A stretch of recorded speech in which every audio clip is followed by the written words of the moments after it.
Hello everyone! Today we will learn how to install and build Raspberry Pi operation system and its basic development environment. The Raspberry Pi is a credit card-sized single-board computer with the intention of promoting the teaching of basic computer science in schools, with its OS based on Linux. As a mini PC, it doesn't have hard disk itself. Instead, it uses SD card as storage media to save the OS and files. Before installation, we need to prepare the following materials besides Raspberry Pi and power source: Win32 disk image, at least 4 GB micro SD card, a card reader, and a wireless network adapter. Of course, the Raspberry Pi OS image is also required. You can go to Raspberry Pi official website www.raspberrypi.org to download the OS image. Now we can see many Raspberry Pi OS images. At present, the most common is Raspbian system. Click Download zip to download it. In order to save time, I have downloaded in advance. After downloaded, you will get this file. We unzip it. This process may last a few minutes. Please wait patiently. This is the Raspberry Pi OS image file, which we will burn to the SD card. Now we begin to burn the image file. First, plug the SD card into the card reader and then connect it to your computer. Open Win32 disk image. Select your drive. Then select the OS image file you downloaded previously. Select Open. Select Write. Select Yes. Now it starts to burn the image file. This process will last for about half an hour. After burning, please don't unplug SD card at once, since the Raspberry Pi OS image uses wireless network configuration by default. To use wireless network, we need to change the network configuration to wireless. You can change your Raspberry Pi network configuration file under the Linux OS of your PC. Since SD card is divided into two partitions after burning the Raspberry Pi OS, it can only identify one partition and Windows OS. However, the network configuration file of the Raspberry Pi is located in the other partition, and this partition can only be identified by Linux OS. Now we start Linux OS. Switch to Media Directory and the Root Directory, and then switch to the directory named with your username, which is automatically created when you install Ubuntu system. Execute the command ls. You will see two directories. Switch to the first directory. Execute the command ls. You will see many directories.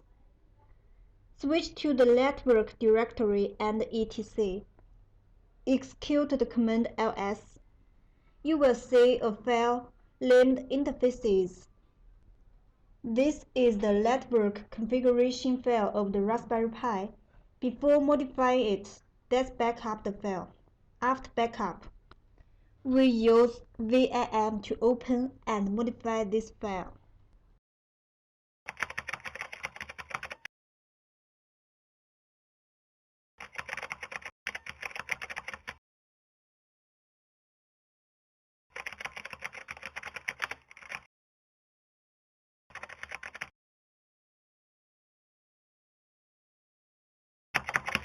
Turorial is our wireless network account, and Sunfounder is our password. You can change the settings according to your own account and password. Save and exit. Now, we remove the SD card from the card reader and plug it into the Raspberry Pi. Plug the USB wireless network adapter.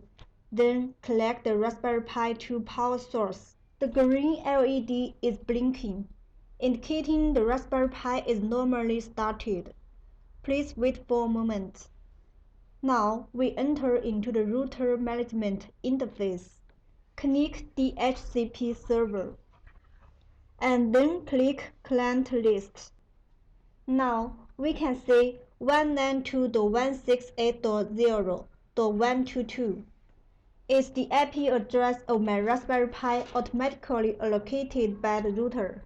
Now we switch back to Linux OS and open the terminal. We log in the Raspberry Pi OS by SSH. The default username and password is Pi and Raspberry. Please note the password will not display when you type it. Now you can see you have logged in the Raspberry Pi normally. Now we set a password for root user. Type sudo password root. Then type a password and retype it to confirm. Now we can switch to root user. Type su-des and then type the password you have just set. Press enter on the pop-up interface. Click OK. Click Finish. Click Yes. Now the Raspberry Pi is restarting. We can see the network has been disconnected. Now we log in the Raspberry Pi as a root user. Type the password you have previously set. Now we install VIM tool. VIM is a powerful text editing tool. It will be frequently used later. Type apt-get install VIM, press enter. Now VIM is installed successfully.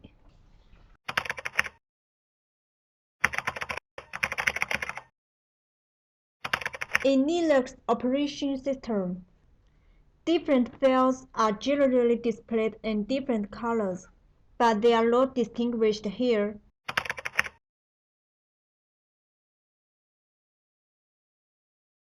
Actually, Pi is a directory, but it isn't displayed in blue.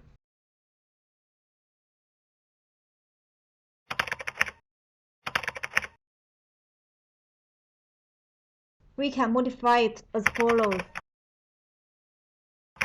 We open the base RC file with VIM. Delete the pound symbols here. Save and exit. Now we have configured the file successfully. We can check it under the home directory. We list it with command ls. We can see the file Pi is blue, indicating it's a directory.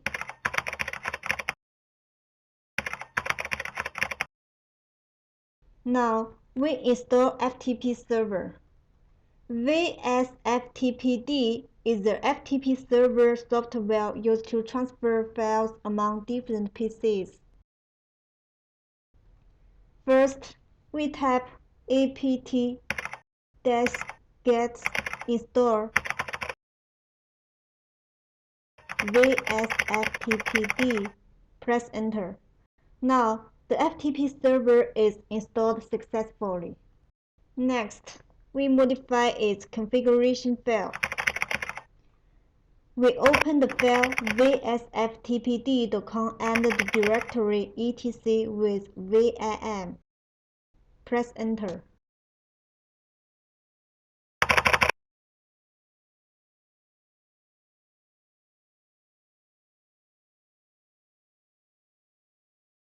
Modify yes as no here.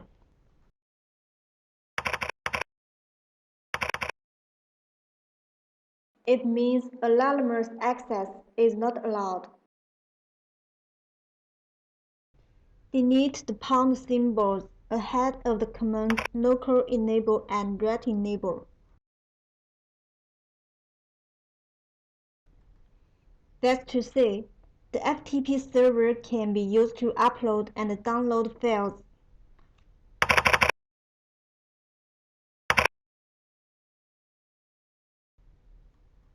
Remove the comments here, save and exit.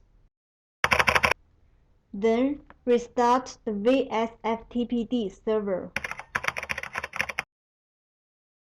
Tap Service FTP. Restart. Now, the FTP server has restarted.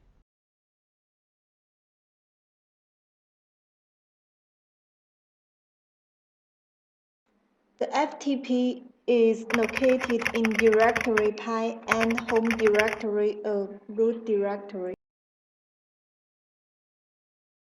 Now, we can verify whether the FTP server is built successfully or not.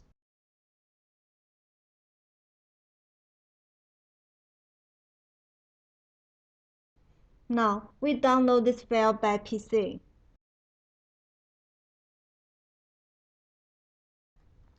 Tap cmd at the command prompt. Tap FTP and IP address of your Raspberry Pi. Press Enter. Log in your Raspberry Pi as Pi user. The password is Raspberry. Press Enter.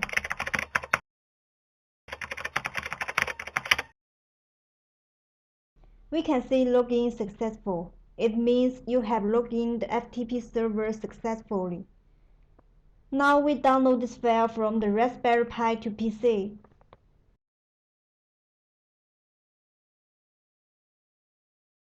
Tap get ocr_pi.png.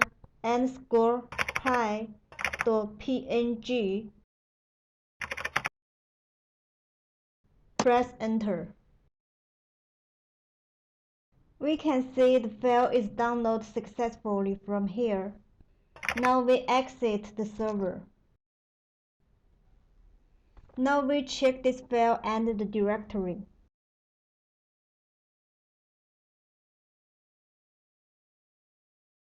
We can see the file is downloaded successfully. That's all for this lesson.